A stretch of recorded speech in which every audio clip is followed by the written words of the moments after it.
কেটে যাচ্ছে সংখ্যার মেঘ, আরও অপ্রতিরোধ্য হয়ে উঠেছে সেলেসাওরা। নরওয়ের বিপক্ষে রাউন্ড অফ 16-এর গুরুত্বপূর্ণ ম্যাচের আগে এবার বড় সুখবর পেল ব্রাজিল ফুটবল দল, যেই সংবাদের অপেক্ষায় ছিল তাদের ভক্তরা। কোয়ার্টার ফাইনাল নিশ্চিতের পথ আরও বেশি সহজ হয়ে গেল পাঁচবারের বিশ্ব চ্যাম্পিয়নদের। নরওয়ের বিপক্ষে ম্যাচের পূর্বে তবে কি এমন সুখবর পেল ব্রাজিল? সকল সংখ্যা, অনিশ্চয়তা ও পিছুটানকে পাশ কাটিয়ে রাজকীয়ভাবে শেষ 16তে পা রেখেছে ব্রাজিল ফুটবল দল। এখন অবধি অপরাজিত থেকেই নকআউটে এসেছে পাঁচবারের বিশ্ব চ্যাম্পিয়নরা, যেখানে তাদের পরবর্তী প্রতিপক্ষ হতে যাচ্ছে নরওয়ে। মঙ্গলবার রাতে আইভরি কোস্টকে বিদায় করে শেষ 16তে এসেছে আর্লিং হাল্যান্ডের দল, আর তাদের বিপক্ষে মাঠে নামার আগে এবার বড় সুখবর পেল ব্রাজিল।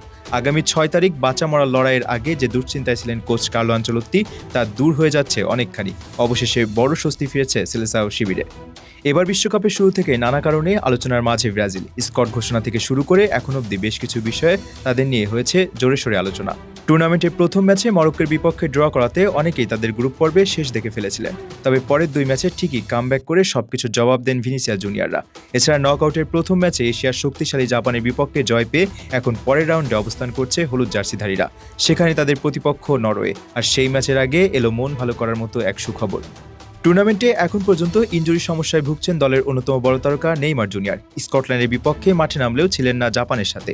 এদিকে তার মতো গ্রুপ পর্বের হাইতির বিপক্ষে ম্যাচের মাঝপথে ইনজুরিতে পড়েন আরেক উইঙ্গার রাফিনিয়া। ম্যাচের 40তম মিনিটে উরুর চোটে পড়েন তিনি। এরপর চেষ্টা করেও খেলা চালিয়ে যেতে পারেননি বার্সা ফরওয়ার্ড। পরে ঝুঁকি না নিয়ে তাকে উঠিয়ে নেন কার্লো আনচেলত্তি। জানা যায় এই ইনজুরির কারণে চিকিৎসকদের পরামর্শে 10 দিনের বিশ্রামে থাকতে বলা হয়েছিল তাকে। জাপান ম্যাচের দিন 10 দিন পূর্ণ হয়েছে, তাই এখন অনেকটাই সেরে উঠেছেন রাফিনিয়া। জানা গেছে মঙ্গলবার অল্প অনুশীলন করেছেন তিনি এবং বুধবার সকালে ফিরেছেন প্র্যাকটিস সেশনে।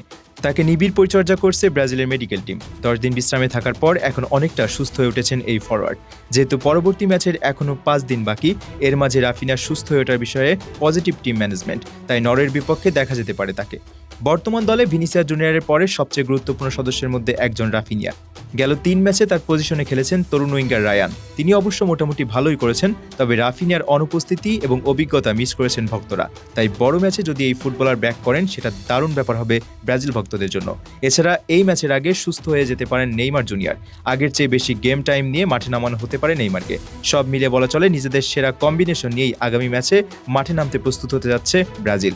যদিও নতুন করে মিডফিল্ডার লুকাস পাকেতার চোট পাওয়া খানিকটা অস্বস্তি বাড়িয়েছে ব্রাজিল শিবিরে, তবে রাফিনিয়া ব্যাক করলে অনেকটাই সহজ হয়ে যাবে পরের ম্যাচ। সকল সংখ্যা, অনিশ্চয়তা ও পিছুটানকে পাশ কাটিয়ে রাজকীয়ভাবে শেষ 16তে পা রেখেছে ব্রাজিল ফুটবল দল।